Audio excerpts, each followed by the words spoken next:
Gênesis capítulo 3, versículo 15, é o texto que nós meditaremos e estudaremos. É claro que ele é só um dos nossos referenciais teóricos, porque nós estamos dando continuidade hoje à série intitulada O que todo cristão verdadeiro precisa saber. Na semana passada nós demos introdução a esse material, a esse estudo, e hoje nós continuaremos. E queridos, ao longo da tarde de hoje, quando eu estava preparando o estudo para trazer para vocês, eu confesso a vocês que me deparei diante de algo tão simples e tão simples que eu pensei assim, mas é simples demais. Mas aí eu me lembrei que nós precisamos sempre nos voltar a esses pilares simples da fé, para que a gente possa consolidar ainda mais as nossas bases. Na semana passada nós olhamos para a Escritura, percebemos a Escritura como sendo a fundamental, a autoridade de Deus para os nossos corações, e hoje o meu desafio é falar com você um pouco sobre essa Escritura, mas olhando para a perspectiva do Antigo e do Novo Testamento como sendo promessa e cumprimento de Deus na minha vida e na sua vida. E nós não poderíamos falar disso sem um referencial teórico. É por isso que eu pedi você para abrir comigo aí, lá em Gênesis capítulo 3, versículo de número 15, e eu gostaria que nós então lêssemos esse texto a uma só voz. Gênesis capítulo 3, versículo 15, é o nosso referencial teórico, falando sobre Antigo e Novo Testamento, sobre promessas e sobre cumprimento. Eu estou aqui com a Nova Almeida atualizada, eu acredito que a maioria dos irmãos também, por isso eu queria que nós lêssemos a uma só voz, bem forte, esse texto que diz, juntos leamos a palavra de Deus, bem forte. Porém, inimizade entre você e a mulher, entre a sua descendência e o descendente dela. Este lhe ferirá a cabeça e você lhe ferirá o calcanhar. Nós estamos aqui diante de um texto do Antigo Testamento, texto veterotestamentário, que está falando para nós sobre a profecia de Cristo Jesus, o Deus encarnado que viria para solucionar o problema da humanidade. Gênesis capítulo 1 e capítulo 2 contam para nós como tudo foi criado, como tudo foi originado. Deus cria homem, coloca ali no jardim do Éden, ao longo de 6 dias Deus faz a sua criação, e no 7º dia o que o Senhor faz? Ele descansou. Deus olha para a sua obra e diz a palavra do Senhor aqui em Gênesis que Ele viu tudo isso e Ele disse que tudo era muito bom. Tudo era muito bom. Mas nós olhamos para o texto e vemos que o capítulo 2 ele carrega algumas intempéries, alguns problemas, porque o homem ele é levado diante de um problema que é colocado ali a cair diante de Deus. Deus havia dado para o homem 3 grandes responsabilidades. Ele deveria cuidar do jardim, cultivar o jardim. Ele deveria se relacionar com a sua esposa, porque diz o texto que o Senhor criara homem para mulher, mulher para homem. E ele também deveria guardar o mandamento. Qual o mandamento? O não comer da árvore do conhecimento do fruto do bem e do mal. Mas nós sabemos o que acontece, diz o capítulo 2, aí, a partir do versículo número 14, que o homem cai, ele peca, ele toma do fruto, ele come do fruto, ele partilha. É o que a mulher faz e o homem também faz. E a partir daquele momento ali, o homem ele entra em estado de pecado. É um estado que eu até costumo dizer, quando nós ensinamos teologia sistemática, que é o 3 Cs. Ele tem culpa, ele tem corrupção e ele agora está condenado, ele tem condenação. Tudo isso inerte, preso à sua natureza carnal. Mas, graças a Deus, há uma intervenção ali. Porque diz o versículo de número 8, logo após o versículo número 7, você pode olhar aí para a sua Bíblia, que enquanto o Senhor Deus andava com o homem, era um costume do Senhor andar com o homem, versículo número 8, ali na viração do dia, o Senhor Jesus, o Senhor ali, na verdade, Deus ele percebe, e aí há aqueles teólogos que dizem que é o Senhor Jesus, ele percebe que há um problema, e a palavra de Deus vai nos dizendo que agora inicia-se um diálogo, do verso 9 até o verso número 14, Deus faz perguntas, o homem responde, mas quando entra o versículo 15, e esse é o nosso referencial teórico, agora há uma promessa, e a promessa é de que o descendente da mulher, ele esmagaria a cabeça da serpente. Queridos, esse é um dos textos mais importantes de toda a Escritura. Há aqueles teólogos que dizem que Gênesis capítulo 3, versículo número 15, é tão importante quanto João 3,16. Você se lembra de João 3,16? O que diz lá? Porque Deus amou o mundo de tal maneira que Ele enviou o Seu Filho unigênito, para que todo aquele que nele crê não pereça, mas tenha vida eterna. Há quem diga que Gênesis 3,15 é tão importante quanto João 3,16.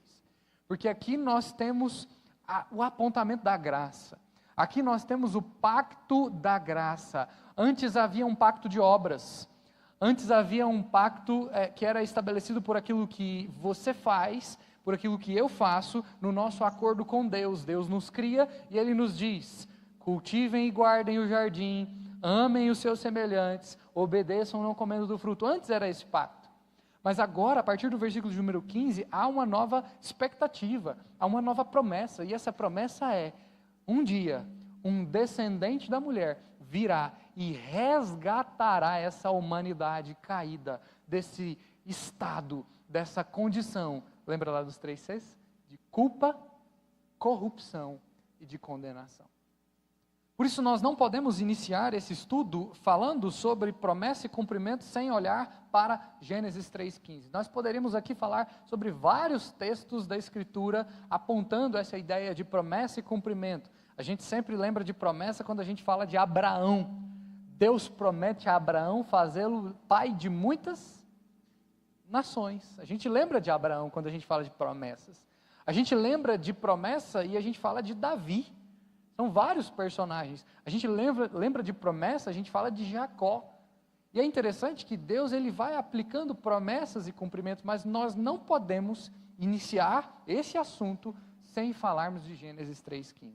Saia daqui então, na noite de hoje, certo. Gênesis 3,15 é uma promessa de Deus para mim. Gênesis 3,15 é um pacto de Deus comigo. Gênesis 3,15 é uma aliança de Deus sendo firmada com a família de Adão e Eva, do seu Adão e da dona Eva. Mas Gênesis 3,15 também é um pacto de Deus, é uma promessa de Deus sendo firmada com o Jonas e a Sara. É um pacto de Deus, é uma promessa de Deus sendo firmado com o Danilo e a Nayara. É um pacto de Deus, uma promessa de Deus sendo firmada com o Marcondes. Deus derramando graça sobre a sua igreja. E hoje nós só estamos aqui reunidos porque houve uma promessa. E essa promessa foi cumprida quando Cristo Jesus, encravado na cruz, derramou o seu sangue em nosso favor. E hoje nós colhemos graça e misericórdia. E um dia celebraremos isso de maneira eterna. Você crê nisso? Eu creio nisso. Eu creio que esse sangue foi derramado em meu favor. E Gênesis 3,15 é o chamado proto-evangelho. A primeira promessa que um dia se cumprirá. Qual é o nosso desafio então? É avaliarmos Antigo e Novo Testamento a partir de promessas e de cumprimento. O nosso grande desafio, então, é pensarmos o Antigo e o Novo Testamento como sendo agora a palavra de Deus que nos é deixada e que nós temos agora a responsabilidade de olhar para essa palavra de Deus e crer nela toda. O reverendo Renato falou sobre isso na semana passada. A autoridade desse livro que está aí na sua mão. Quando você vem para cá e você vem carregando a Bíblia, você não está carregando mais um livro que você tirou lá do armário, da estante da sua casa, mas você está carregando a palavra de Deus, que contém a mensagem redentora, a mensagem do pacto que foi nos dado aqui em Gênesis capítulo 3, versículo 15. Essa palavra, ela é viva, ela é eficaz, ela é mais cortante do que a espada de 2 gumes e ela é suficiente para trazer mudança ao meu e ao seu coração. A gente crê na palavra de Deus como algo muito maior do que qualquer livro que a gente possa ler, que a gente possa estudar. A gente crê na palavra de Deus como uma informação que é muito mais importante do que aquela que a gente lê no jornal quando a gente acorda todo dia de manhã. A palavra de Deus é a verdade do Senhor. E o nosso grande desafio é trazê-la para o nosso coração como verdade para os nossos corações. Hoje pela tarde eu tive o privilégio de fazer um aconselhamento com um adolescente. Ela sentou ali no meu gabinete e ela falou para mim assim: pastor, eu estou com um grande problema. O interessante é que o grande problema dessa adolescente é também grande problema da maioria de nós. Só que às vezes a gente não tem a hombridade e a humildade de reconhecer como ela reconheceu. Eu falei para ela: o que foi? E ela disse: pastor, eu não consigo fazer minha devocional. Eu tenho uma grande dificuldade de fazer a minha leitura bíblica e eu queria aprender a fazer devocional. Eu achei tão bacana, uma atitude tão humilde da parte dela, falar assim, pastor, eu quero aprender a fazer a minha devocional. Eu falei para ela, vamos aprender juntos então. E aí eu pude compartilhar com ela como eu faço a minha devocional. Eu costumo fazer a minha devocional em pequenos trechos. Tem gente que se desafia em ler um capítulo por dia. Eu quero ver o que essa pessoa vai fazer quando ela chegar lá no Salmo de número 119.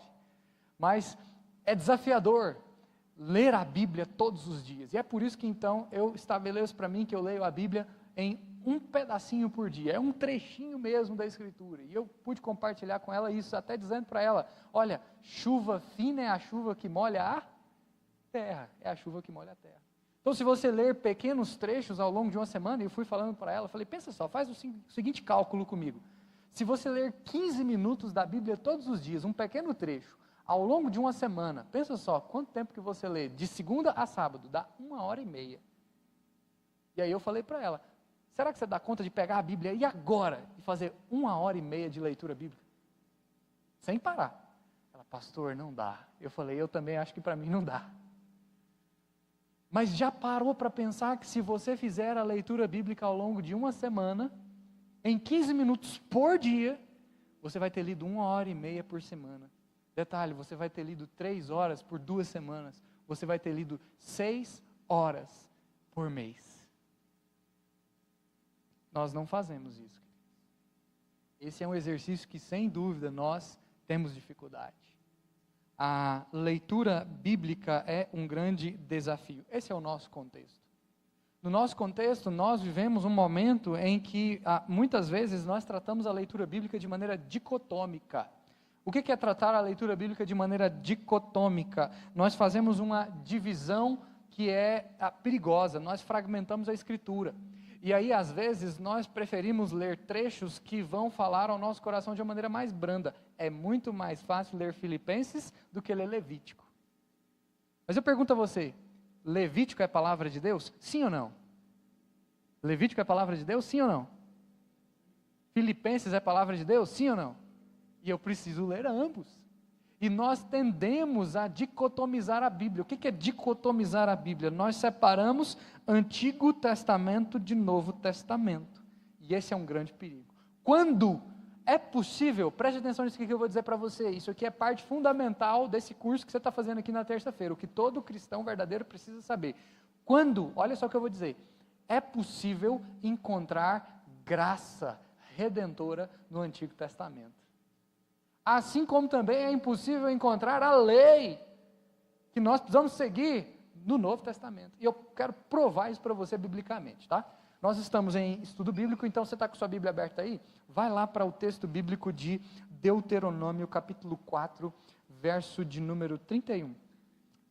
Deuteronômio, capítulo 4, verso de número 31. Olha só que interessante. É possível nós percebermos a Bíblia falando de uma só mensagem, uma mensagem de graça, essa mensagem que se encontra presente tanto no Antigo quanto no Novo Testamento. Mas ao mesmo tempo a Bíblia falando de uma só mensagem, uma mensagem de lei, e essa lei é possível ser encontrada tanto no Novo quanto no Antigo Testamento, porque lei e graça são a mesma coisa, elas se confundem.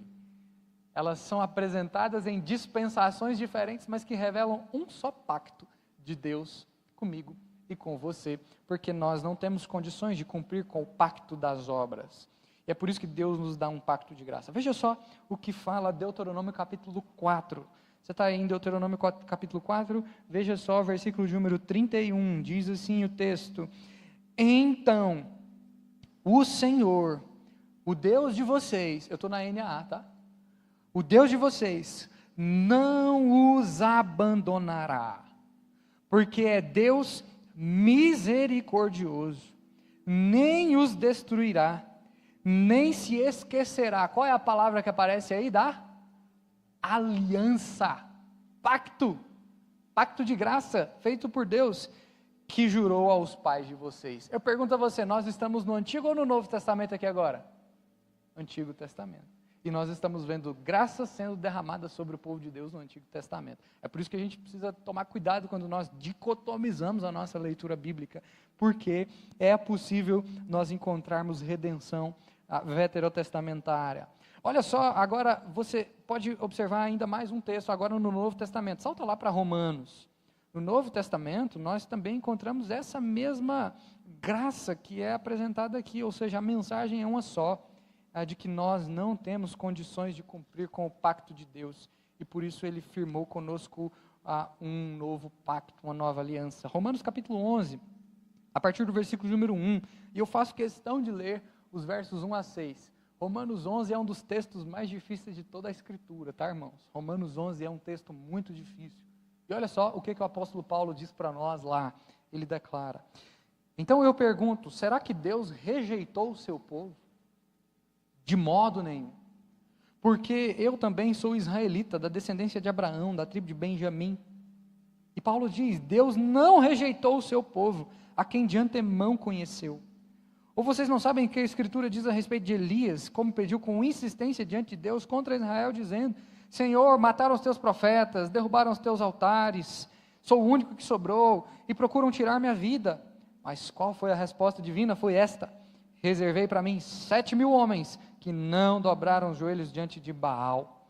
Assim também, nos dias de hoje, sobrevive um remanescente. O texto está falando da igreja, segundo a eleição do que, irmãos? Da graça. Agora, olha o versículo de número 6, você está com a sua Bíblia aberta aí? Você pode ler o versículo de número 6 comigo? Todos a uma só voz, bem forte, juntos, diz assim: e se é pela graça, já não é pelas obras, do contrário, a graça já não é graça. Olha só, graça sendo derramada no Antigo Testamento, graça sendo derramada no Novo Testamento. Então, nós não podemos esquecer que existe redenção veterotestamentária. Eu coloquei outro texto aí, você está aí em Romanos, vai lá para o Salmo 89, olha só, Salmo de número 89, o verso 3 e o verso 4, trazem uma lição interessante para nós, mostrando essa graça no Antigo Testamento. Veja só, Salmo 89, um salmo de Etã, o Ezraíta, e o Salmo 89, versos 3 e verso 4 declaram o seguinte: tu disseste, fiz uma aliança com o meu escolhido, e jurei a Davi meu servo, para sempre estabelecerei a sua posteridade, e firmarei o seu trono de geração em geração. Então, às vezes nós nos paramos diante do dilema de que o Antigo Testamento ele fala da lei, e o Novo Testamento ele fala da graça. Então, eu não sou mais do tempo do Antigo Testamento. Você já viu alguém falando isso? Não sou mais da época do Antigo Testamento. Isso aí esses ritos, eles não cabem mais. Isso foi deixado. Depois que Jesus veio, tudo mudou. Agora a gente vive o tempo novo, a gente vive a era da graça. Já ouviu alguém falando isso? Já viu gente falando isso? Agora olha que interessante, tem gente que usa Jesus para justificar que agora a partir do Senhor Jesus se vive um tempo de graça e não mais de lei. Sabia que Jesus não falou isso? Sabia que Jesus falou o contrário? Olha só o que Jesus falou lá em Mateus capítulo 5, verso 17 e verso 18. Veja só o que o próprio Senhor Jesus falou sobre a lei. E aí, queridos, isso aqui é importante. Importante principalmente a ser falado para os nossos jovens e adolescentes que vivem em um contexto hoje de, não, eu posso não mais honrar pai e mãe. Não, os princípios lá que foram estabelecidos para o casamento, o jovem não precisa mais viver no que tange a sua moralidade. Não, é possível viver de maneira libertina. Olha só o que Jesus fala sobre a lei, que foi estabelecida lá no Antigo Testamento. Mateus 5, 17 e 18 declaram. Veja só, quem está falando é Jesus. Não pensem que vim revogar a lei ou os profetas. O que Jesus fala? Não vim para revogar, mas para cumprir. Jesus declara ainda, porque em verdade lhes digo, até que o céu e a terra passem, nenhum i ou um tio jamais passará da lei, até que tudo se cumpra. Nós tivemos aí há pouco tempo atrás, um dito cujo teólogo que disse que a Bíblia precisa ser atualizada. Jesus está falando aqui o contrário. Jesus está dizendo que a Bíblia permanece. É o que nós vemos a palavra do Senhor nos dizendo, que a palavra permanece e permanece eternamente. Ou seja, nós temos uma só mensagem. O Deus que se revela no Antigo Testamento é o mesmo Deus que revela de forma plena Jesus. O caráter nunca mudou. O que muda ao longo da Bíblia não é quem Deus é, mas é o estágio da história da redenção em que Ele se revela. É muito importante nós pensarmos nisso, que é o estágio da história da redenção que se revela, que muda. Tá bom? É muito importante você entender isso, e eu quero te mostrar isso a partir de uma premissa de um teólogo muito bom, que eu trago inclusive uma recomendação de leitura para você. Leia Michael Horton, tudo bem? Porque Michael Horton, ele vai nos explicar de uma maneira muito clara nos seus escritos, especialmente aqueles em que ele fala sobre a teologia do pacto, que o que muda, e aí eu coloquei isso bem claro ali, né, é o estágio da história da redenção. Deixa eu exemplificar isso aqui para você entender de maneira clara. Quando nós olhamos para Gênesis capítulo 3, versículo 15, nós temos o proto-evangelho. Esse proto-evangelho é a mensagem que é pregada. E quando nós olhamos para os nossos irmãos lá do povo de Israel, queridos, diferente de nós, eles não tinham acesso a esse livro. Eles não tinham a Bíblia. Os escritos bíblicos ainda não haviam sido compilados. Por exemplo, se eu te perguntar quem é o autor do Pentateuco, você sabe dizer? Moisés. Moisés é o autor do Pentateuco, Gênesis, Êxodo, Levítico, Números e Deuteronômio. Mas para que o povo tivesse conhecimento da lei, da mensagem do Senhor Jesus, que é uma mensagem que é uma só, de Gênesis a Apocalipse. E quando eu digo a mensagem do Senhor Jesus, eu estou falando certo, tá? Não me entenda, não estou errando. Jesus já é apresentado desde o Antigo Testamento lá em Gênesis, e para que o povo de Israel tivesse conhecimento dessa mensagem de redenção, eles então acreditavam no Messias que haveria de vir. Essa é uma grande diferença. Nós acreditamos no Messias que o que, irmãos? Que já veio. Eles acreditavam no Messias que haveria de vir. Isso é fundamental. E isso é algo muito importante que você precisa guardar no seu coração quando você sair daqui na noite de hoje. O povo do Antigo Testamento acreditava no Messias que haveria de vir. Mas pastor, você falou aí que eles não tinham Bíblia. Eles não tinham palavra escrita. Como que funcionava então a tradição da Escritura? Como que eles tinham acesso ao conhecimento de Deus? De maneira oral. De maneira oral. Eu provo isso para você através de Deuteronômio. Vai lá para Deuteronômio. Olha que lindo. Você que é pai, você que é mãe, você está aqui presente hoje. Sente depois em casa e leia Deuteronômio 6 com seu filho. Já fiz isso, Larissa e eu, lá em casa com o Conrado. É muito lindo. Deuteronômio 6. Olha só que interessante. Como a mensagem ela era pregada, ela era anunciada, era de maneira oral. O pai ensinava o filho crescia, e ele ensinava o seu filho, que ensinava o seu filho, que ensinava o seu filho, e eles aprendiam lá, lembra dos 10 mandamentos?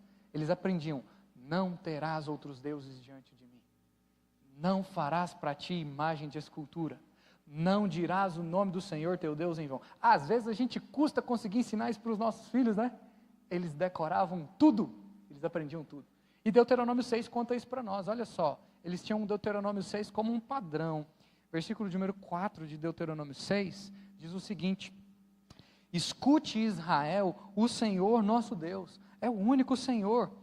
Portanto, olha só, eles ensinavam para os filhos: ame o Senhor seu Deus de todo o seu coração, de toda a sua alma e com toda a sua força. Eles falavam isso, eles repetiam isso, e as crianças aprendiam desde a mais tenra infância.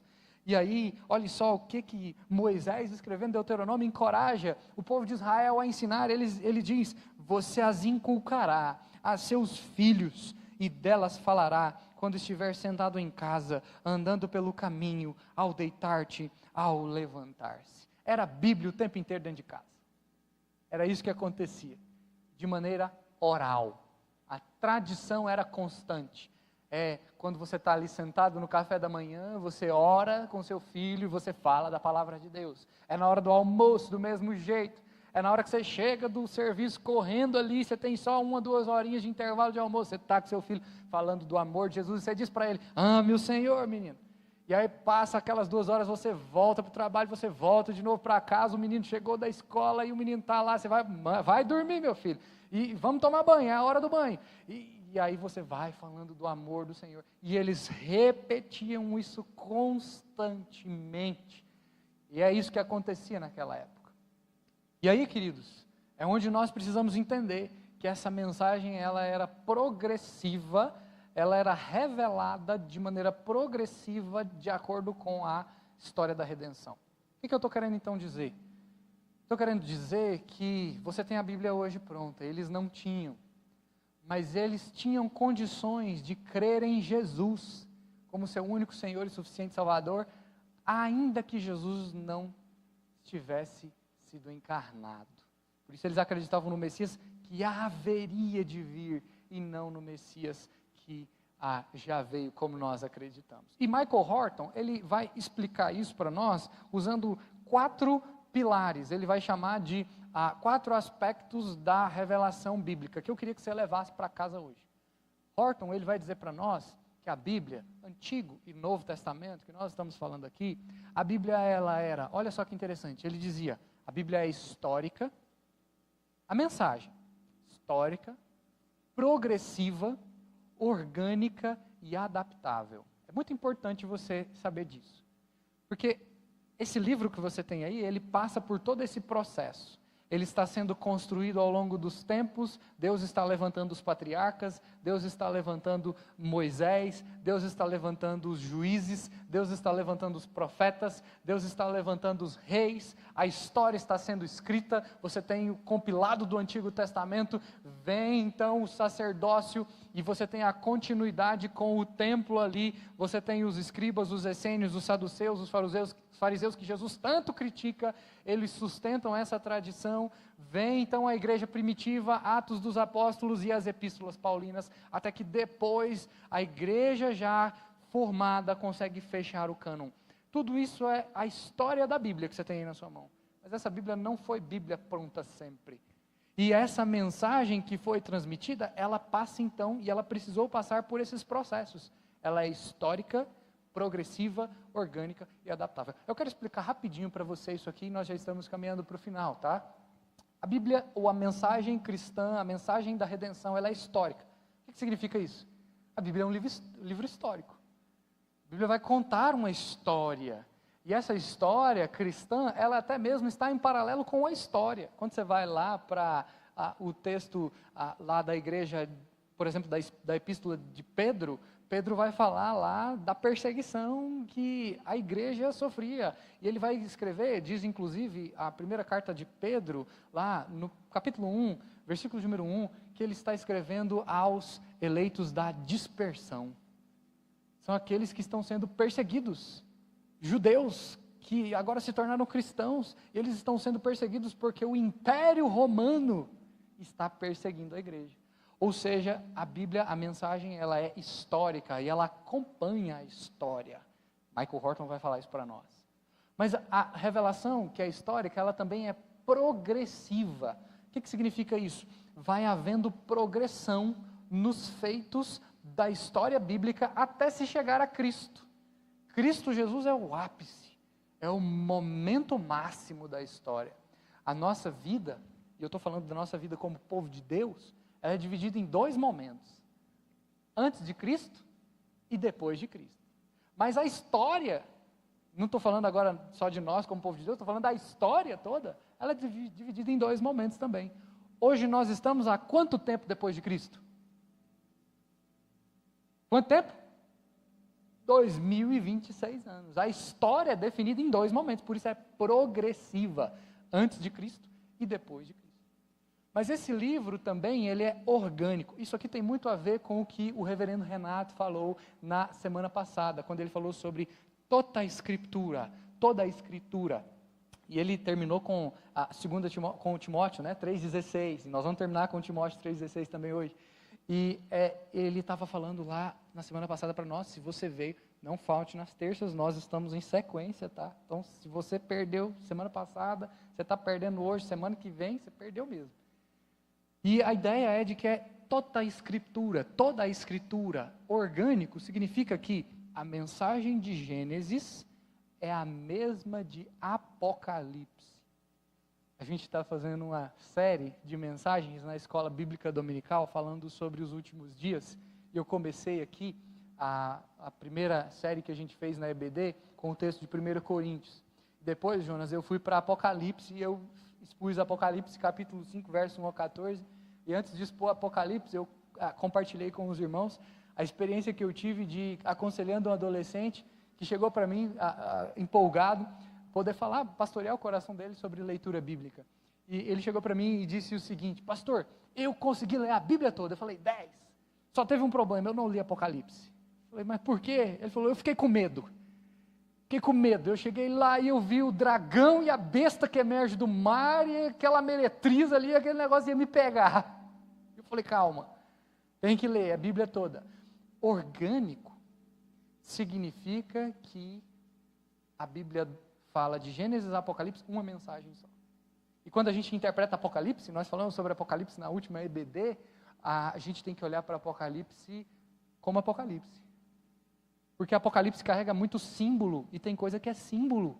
E a gente tem que interpretar Apocalipse, às vezes olhando para o livro do profeta Daniel, às vezes olhando para Gênesis, às vezes olhando para as cartas paulinas. Então, precisamos saber ler a Bíblia. E o reverendo Renato falou sobre isso na semana passada, sobre toda a Escritura. Tá bom? Gênesis comunica a mesma mensagem de Apocalipse, que comunica a mesma mensagem de 1 Samuel, 2 Samuel, que comunica a mesma mensagem de Marcos e Lucas, que a gente está estudando aqui no domingo. A mensagem é uma só. E qual é a mensagem da Bíblia? Jesus Cristo veio para salvar a minha vida e a sua vida. Essa é a mensagem da Bíblia. É a mensagem de Gênesis 3,15, que é que houve uma mulher que teve um descendente, e esse descendente pisa na cabeça da serpente. Nesse sentido, a Ana Paula Valadão está certo. Quando ela monta aquela música lá e diz do pisa na cabeça da serpente. É a mesma mensagem que é de João 3,16, porque Deus amou o mundo que enviou seu Filho. Isso aqui, e aí eu vou deixar para vocês perguntarem depois para os outros pastores, né, que compõem a nossa equipe pastoral. Isso aqui nos leva até, queridos, aprendermos a dialogar com os católicos. Sabia disso? Orgânico, a Bíblia ser orgânica, nos ensina até a dialogar com os católicos. Por quê? Você já viu Bíblia católica? Não? Se você não viu Bíblia católica, te convido a passar ali depois do nosso encontro ali no meu gabinete, eu tenho uma Bíblia católica ali. A Bíblia católica, ela possui mais livros do que a Bíblia reformada. Você já viu? 5 ou mais, né? Você tem lá 1 Macabeus, 2 Macabeus, Enoque, Judite, Baruque. Tem livros a mais. A Bíblia católica é Bíblia para nós? E aí, se eu te perguntar, você sabe responder não, né? Não, pastor, não é. A Bíblia católica é Bíblia para nós? Muitos de vocês vão responder não, né? Principalmente se olhar lá para os livros dos apóstolos, porque vai estar lá São Pedro, né? Vai estar lá São Paulo. A Bíblia católica é ou não é Bíblia para nós, gente? Não é Bíblia para nós. Não é. Mas se eu te perguntar por quê? Aí complica, né? Aí apertou um pouco. A Bíblia católica não é Bíblia para nós porque a Bíblia católica não é orgânica em todas as suas partes. Ou seja, quando eu falo que a Bíblia é orgânica, é que Gênesis fala a mesma mensagem que Apocalipse. Que Jesus nos resgatou, que Jesus nos libertou. Mas a Bíblia católica tem livros a mais que não transmitem essa mensagem como mensagem central. É por isso que nós temos o Antigo Testamento, o reverendo Renato falou semana passada, 39 livros, e Novo Testamento com quantos? 27 livros, tá bom? E todos esses são orgânicos, são só esses 66 livros. Por último, tá ali é o adaptável. Então, Horton fala que a Bíblia, nossa Bíblia, a mensagem cristã, ela é histórica, progressiva, orgânica e adaptável. E o que significa a Bíblia ser adaptável, queridos? Significa que a Bíblia é a mesma, ou seja, ela não muda. A Bíblia não muda, ela é a mesma. Ah, pastor, mas tem a tradução tal e tradução tal. Tradução. A Bíblia é a mesma Bíblia. Por exemplo, se você ler o Salmo 23, lá no versículo de número 1, Salmo 23 é um dos textos mais conhecidos do mundo, tá? O que vai estar escrito lá no Salmo 23, verso 1? O Senhor é o meu pastor e nada me... Isso vai estar na NTLH, na ARA, na NAA, na NVI, na NVT, na ARC, qualquer versão. O Senhor é o meu pastor e nada me faltará. O que significa ela ser adaptável? Significa, queridos, que ela adapta-se aos diferentes momentos da nossa vida. Eu vou exemplificar. Se você ler o Salmo 23 no dia do seu aniversário, o Senhor é meu pastor e nada me faltará. Você vai ler o Salmo 23 no dia do seu aniversário e vai falar assim: glória a Deus, Senhor é o meu pastor, eu não preciso de mais nada. Mas se você ler o Salmo 23 no dia de um velório, de alguém que é muito amado por você, o texto mudou? O texto mudou? Não. É a mesma Bíblia, é o Salmo 23. Mas o seu coração mudou. A circunstância mudou, sim ou não? A circunstância mudou. O texto não muda, mas a circunstância muda. E ela é adaptável. A Bíblia é adaptável. Deixa eu te falar uma coisa aqui. Não tem livro nenhum no mundo que é assim. Só a Bíblia. Só a Bíblia. Ela é vida. Não tem livro nenhum no mundo que vai te transmitir a mesma mensagem. Que Cristo te resgatou, que Cristo te ama, que Ele está com você na alegria e na tristeza. Só a Bíblia vai fazer isso por você. Tudo bem? Então, há um eterno pacto de redenção em que no cumprimento de todas as condições, tudo é graciosamente concedido e não simplesmente exigido. Qual que é a estrutura? Muito fácil, tá bom? Por isso que eu falei que hoje a gente iria parar em um assunto que é de fato muito fácil. A estrutura é lei, históricos, poéticos, proféticos, evangelhos e atos e apocalipse. Ou seja, a unidade existe entre Antigo Testamento e Novo Testamento. Eles dependem um do outro. Sem o Antigo não existe o Novo, sem o Novo não existe o Antigo, porque o Antigo às vezes pode trazer contexto e profundidade para o Novo, a exemplo do que acontece em Apocalipse, e o Novo traz vida e aplicação para o Antigo. Deus falou e Ele continua falando por meio da sua palavra escrita. Queridos, nós estamos encerrando e na semana passada nós fizemos um exercício que eu gostaria que nós então parássemos agora para fazê-lo novamente. Eu achei muito legal. A gente está em um momento mais leve, não é um momento de culto solene, então a gente pode parar para fazer isso. Eu gostaria que a gente então pensasse agora. E a gente não vai fazer isso sozinhos. Então nós vamos tirar agora 5 minutos, e vão ser só 5 minutos mesmo, tá bom? E a gente vai tirar 5 minutos para a gente pensar aqui.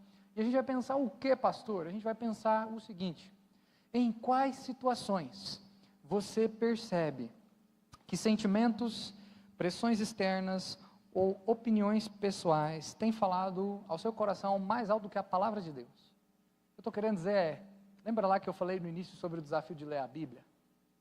Lembra?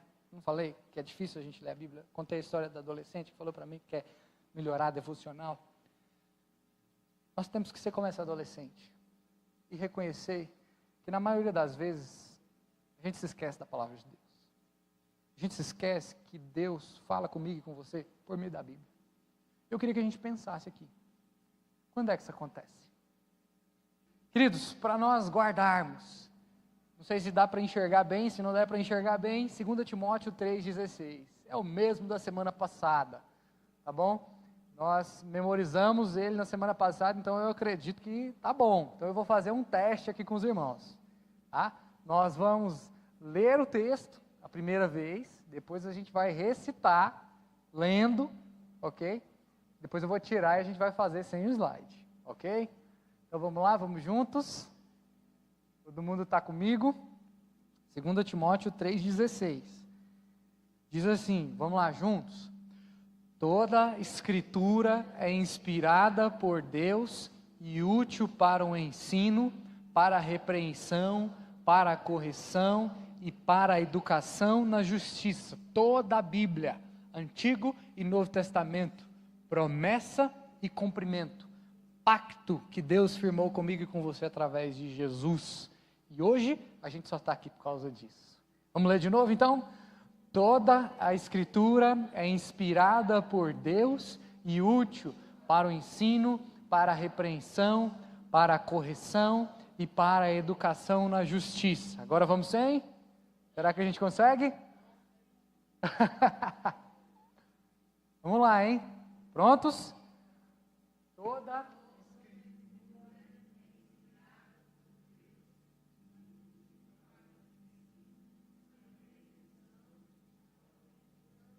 para a educação na... A gente vai chegar lá. 2 Timóteo 3,16, tá bom? Queridos, que Deus nos abençoe, que a gente possa guardar esses projetos dele no nosso coração e saber que a promessa foi cumprida em Cristo Jesus. E eu e você, a Igreja Presbiteriana do Setor Sul, é resultado dessa graça que foi derramada. Amém? Vamos orar?